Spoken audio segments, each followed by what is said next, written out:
Hey guys, it's me, Smart here, and today I'm going to be reading a Tsukishima game. What's wrong with me? I'm going to be reading a Tsukishima one too, though, but that's not the point. Okay. Hey guys, it's me, Smart here, and today I'm going to be reading a Yamaguchi Tadashi X listener. This one is titled How Not to Fall in Love, and yeah, without further ado, let's get right on into the video. Don't you think that maybe you fall in love too easily? Tsukishima asked us bluntly, as Ryan had blinked before scrunching up her features. No, of course not. You fall in love too easily, Kay said with a snicker before waving the girl off lightly as she sat down on his bed, practically slamming the pillow down on the bed in irritation. Besides, it's not like you're gonna see Crush's name after we leave middle school anyways. It's true love, Ryan exclaimed, smacking the white pillow into the blonde's face, being careful not to smash his glasses. I love him, and you can't prove otherwise. You're 14, YN. There's no such thing as love, the blonde exclaimed in irritation before pushing up his glasses. Watch, I bet you're gonna be heartbroken after graduation over a boy who does group projects with you. So what if I'm heartbroken? That only proves that I love him more. You're so irritating sometimes. Time skip. No, I'm stupid. Bitter frustration was engraving into her words as the girl pulled on her hair, her hands trembling as she did so. How could I score so badly? Relax, YN, it's only a 45. Yamaguchi tried to cheer up the teenager who was obviously in some kind of distress due to her grade on the last test in her worst subjects, but his reassurances did nothing. Oh right, a 45, that's great, she said sarcastically before wiping her tears. I'm sorry, Yamaguchi, maybe you just shouldn't tutor me anymore. I'm such a bad student, she wailed, smushing her face on the table in Yamaguchi's room. Don't say that. It's better than last time, which was a 14. I mean, come on. It's not your fault that you don't understand the subject. He mumbled towards the girl, running his small hand on the back of her hair. As Ryan shivered at his touch, a small smile reached its way onto her lips, as she gave a small nod, sniffling. Okay, let's try this again, then. Time skip. YN knew that she was pretty much smitten for her tutor as soon as she saw him. She practically cursed her next door neighbor, Kay, for recommending him. Cute little freckles and a small smile that would always appear on his face whenever he got happy. God, how she wished that she was as smart as him, so she could at least hang out with him more during class or during the day. Her eyes glazed over as she looked out of the window of the classroom, and she kicked her feet absent-mindedly, trying not to daydream about her next session of tutoring with Yamaguchi. Psst. You heard the loud sound of someone trying to get YN's attention discreetly made her jerk her head towards the sound, only to find the little jumpy crow with orange hair. Psst, YN. Stop pssing me, Hinata. I can hear you, she hissed out, looking at the teacher who was currently reading the book at her desk.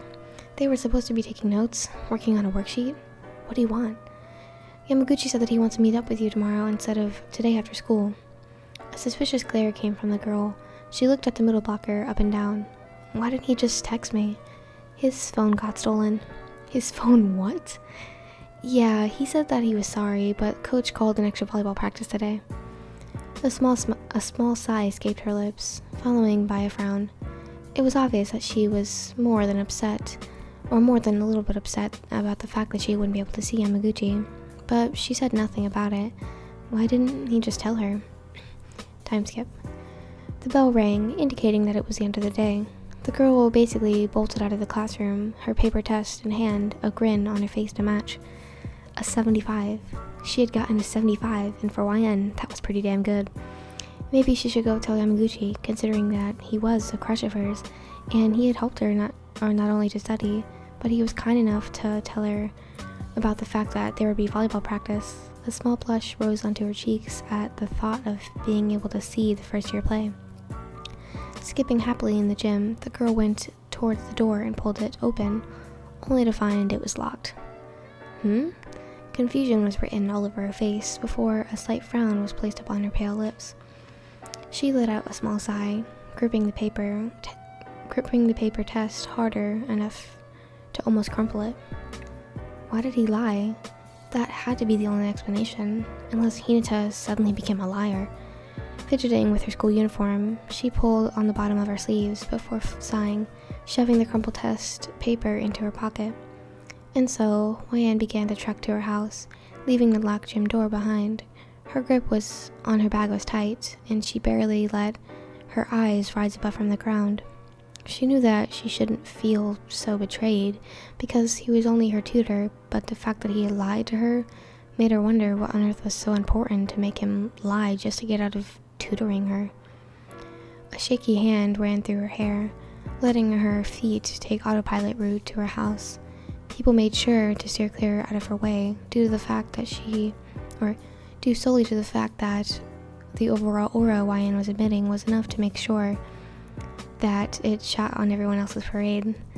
There was something wrong with being so caught up on Yamaguchi. She knew it. She knew it, yet she didn't do anything to stop herself. Wiping away whatever tears had been streaming down her face, she looked up, only to find that she was in front of her house. It was more silent when she entered the house, and in turn, her room. Hwan face planted onto her bed that she usually slept in. It was decorated with favorite colored sheets, and before she bit down on her lip to hold back a sob. That was when the first year decided maybe, just maybe, she should sleep it off. Time skip. It was dark as fuck when she had suddenly awoken to the annoying sound of a text alert. Hwan struggled to sit up as she grabbed her phone that was neatly placed next to her and plugged into the charger.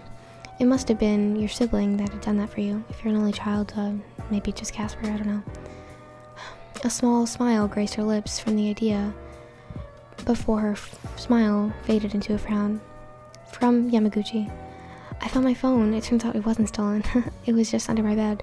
Had it turned off, and then a cute little emoji thing. From Yamaguchi. Also, sorry I couldn't tell you that I couldn't tutor you today. Hwan, tomorrow? Her frown had faded into a scowl as she gripped her phone tightly, practically making it crack with it, practically glowering it, or, I don't know what that says, guys, sorry, at the text. To Yamaguchi. You're a liar. From Yamaguchi. Huh? What do you mean? To Yamaguchi. Can you just meet me at the park right now?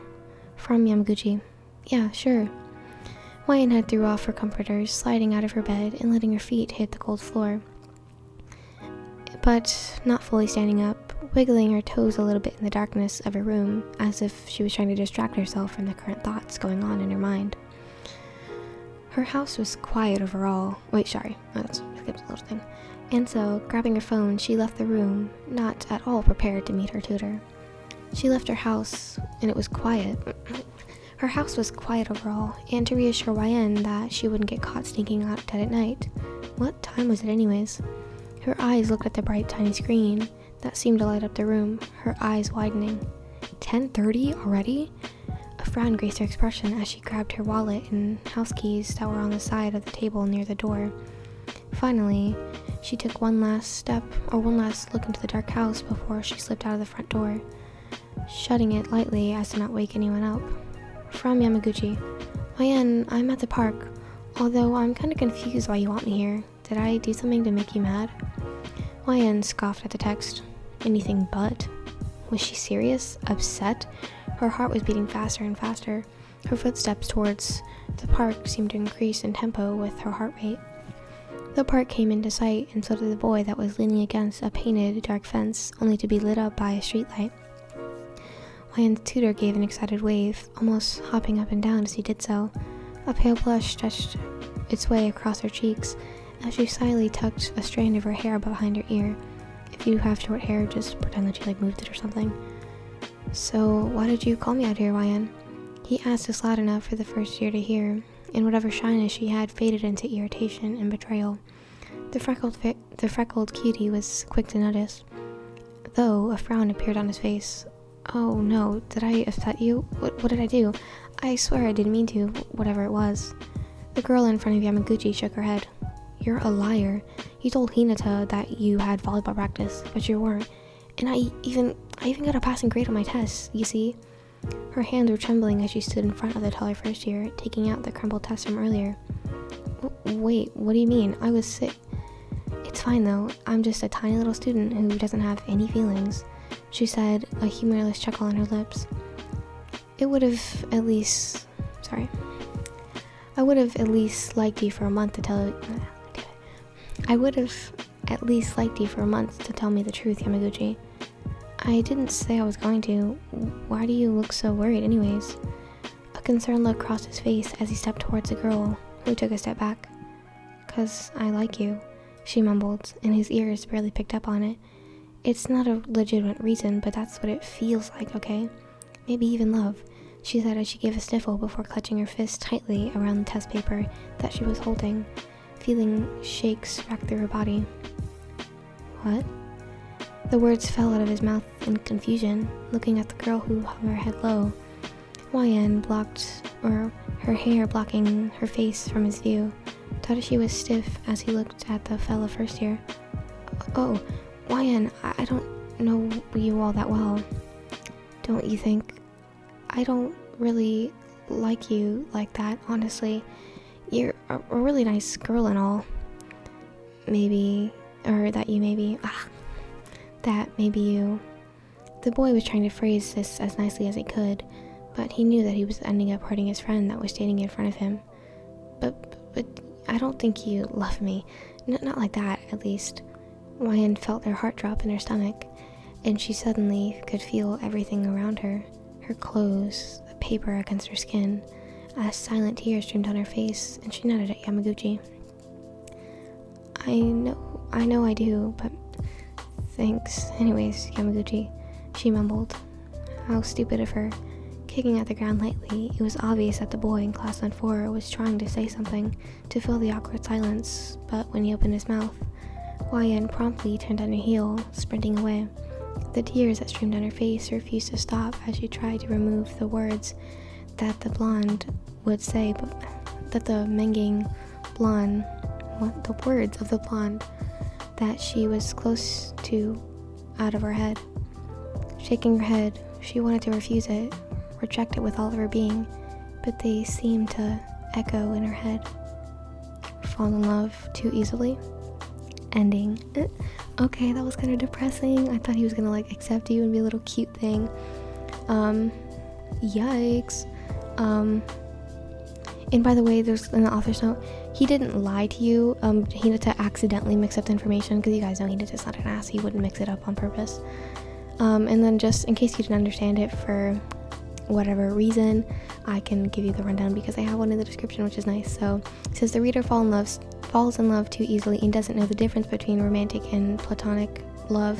And Kay, who is her friend, asked her a while ago if she thinks that she falls in love too easily, which she replies no, meaning that she's oblivious to her own ineptitude when it comes to her feelings. See, I'm the opposite. I don't catch feelings barely ever, so sad times, guys. But that was depressing as fuck.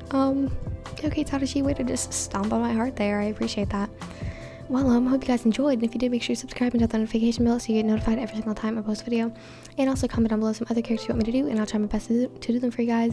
Thank you guys for watching. I hope you guys have a fantastic day, and I'll see you guys in the next video. Goodbye!